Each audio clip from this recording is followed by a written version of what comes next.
Hai, kembali lagi bersama saya. Di video kali ini saya akan membahas tentang jalur file HTML. Jalur file menjelaskan lokasi file dalam struktur folder situs web. Contoh jalur file yaitu ada jalan, ada deskripsinya juga. Di jalan ada img, src sama dengan picture.jpg. File picture.jpg terletak di folder yang sama dengan halaman saat ini. img, src atau image picture.jpg. File picture.jpg terletak di folder gambar di folder saat ini.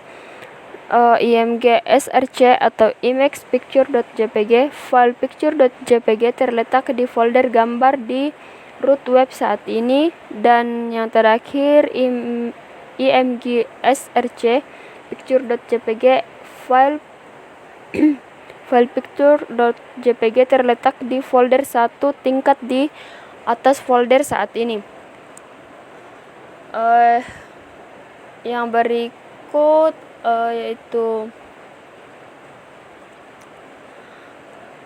elemen atau kepala HTML, ada head, title, style, meta, link, script, dan base. Yang pertama kita bahas tentang elemen head HTML. Adalah unsur wadah untuk metadata atau data tentang data dan ditempatkan di antara HTML, tag, dan tag body. Metadata HTML adalah data tentang dokumen HTML. Metadata tidak ditampilkan. Metadata biasanya menentukan judul dokumen, kumpulan karakter, gaya, script, dan informasi meta lainnya. Yang kedua yaitu elemen title HTML. Untuk mendefinisikan judul dokumen, judul harus hanya teks dan ditampilkan di bilah judul browser atau di tab halaman. Tag title diperlukan dalam dokumen HTML. Isi judul halaman sangat penting untuk mengoptimalkan mesin pencari atau SEO. Judul halaman digunakan oleh algoritma mesin pencari untuk memutuskan urutan saat daftar halaman dalam hasil pencarian. Elemen title yang pertama untuk mendefinisikan judul di bilah alat browser. Yang kedua memberikan judul untuk halaman tersebut ketika ditampilkan ke favorit.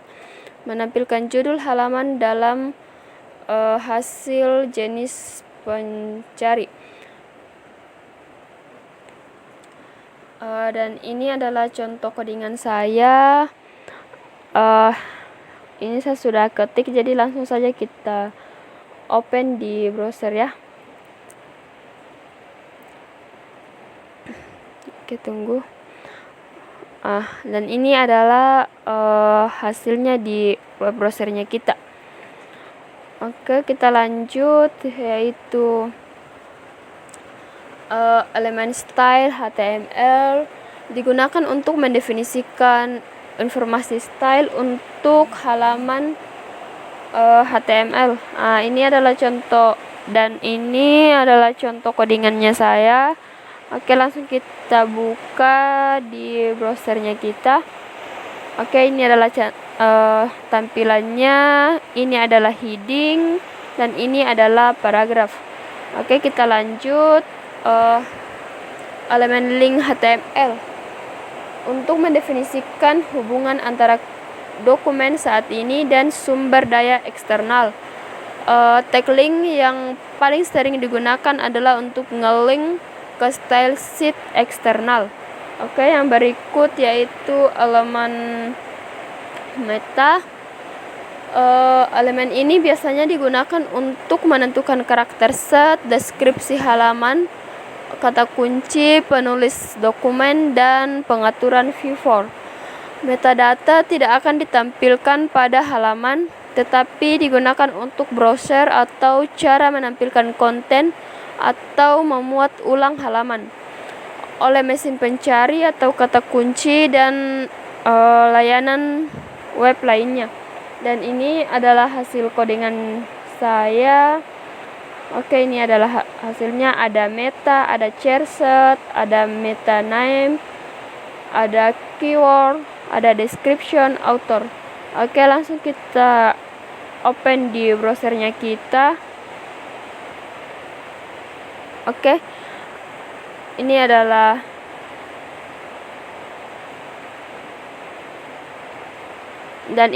hasil codingannya. Semua meta informasi berada di dalam head, karena di sini saya kasih yang semua meta informasi berada di dalam head, saya letakkan di dalam paragraf atau P.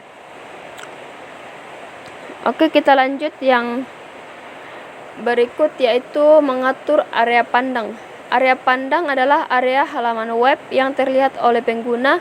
Ini bervariasi dengan perangkat. Ini akan lebih kecil di ponsel daripada di layar komputer. Anda harus memasukkan meta elemen.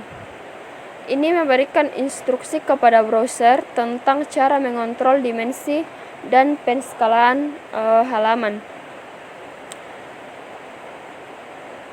Terus yang berikut ada elemen script atau elemen script HTML, digunakan untuk mendefinisikan JavaScript sisi klien. JavaScript menuliskan hello JavaScript. Yang berikut yaitu elemen base HTML, digunakan untuk menentukan URL dan dasar dan atau target untuk semua URL relatif dalam halaman. Tag base harus memiliki baik href atau hadiah, atribut target, atau keduanya. Hanya boleh ada satu base elemen dalam satu dokumen. Oke, yang berikut yaitu layout HTML, elemen dan teknik tata letak HTML.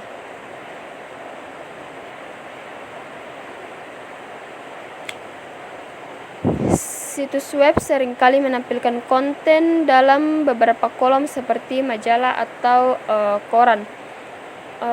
Yang berikut elemen tata letak HTML. Ada header, nav, section, artikel, ICD, dan footer.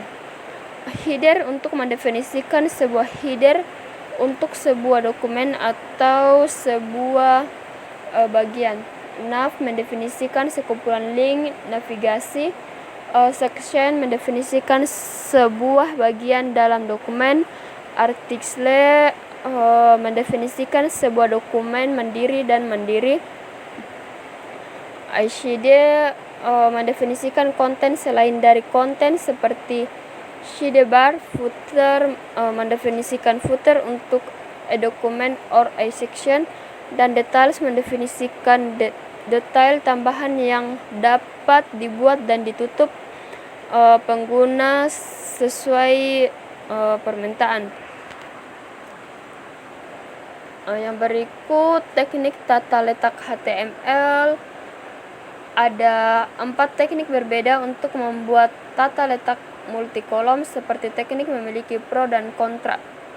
Ada kerangka CSS, property float CSS, kotak fleksibel CSS, dan kisi CSS. Kerangka CSS, jika Anda ingin membuat tata letak dengan cepat, Anda dapat menggunakan kerangka kerja CSS seperti W3 CSS atau Bootstrap.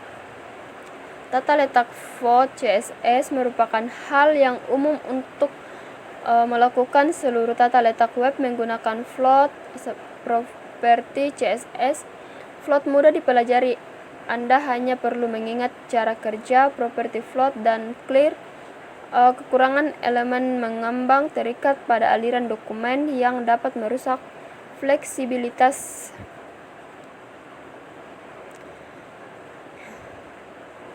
Terus tata letak CSS Flexbox.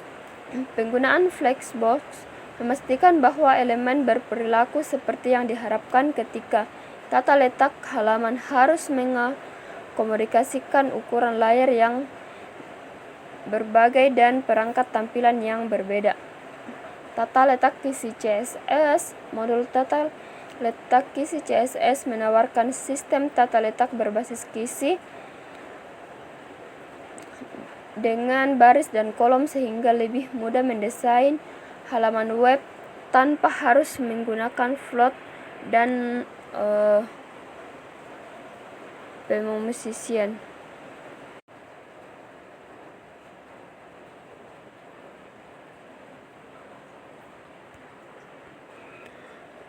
Modul tata letak kisi CSS menawarkan sistem tata letak berbasis kisi dengan baris dan kolom sehingga lebih ini sudah pemposisiannya, dan ini adalah contoh codingan saya. Langsung saja kita open di browsernya kita. Oke, tampilannya seperti ini, ada London, Paris, dan Tokyo. Oke, kita lanjut. Desain web responsif HTML. Desain web responsif adalah tentang membuat halaman web yang terlihat bagus di semua perangkat. Desain web yang responsif akan secara otomatis menyesuaikan ukuran layar dan area pandang yang berbeda. Apa itu desain web responsif? Desain web responsif adalah tentang menggunakan HTML dan CSS untuk secara otomatis mengubah ukuran, menyembunyikan, mengecilkan, atau memperbesar situs web agar terlihat bagus di semua perangkat atau desktop, tablet, dan ponsel. Mengatur area pandang untuk membuat situs web responsif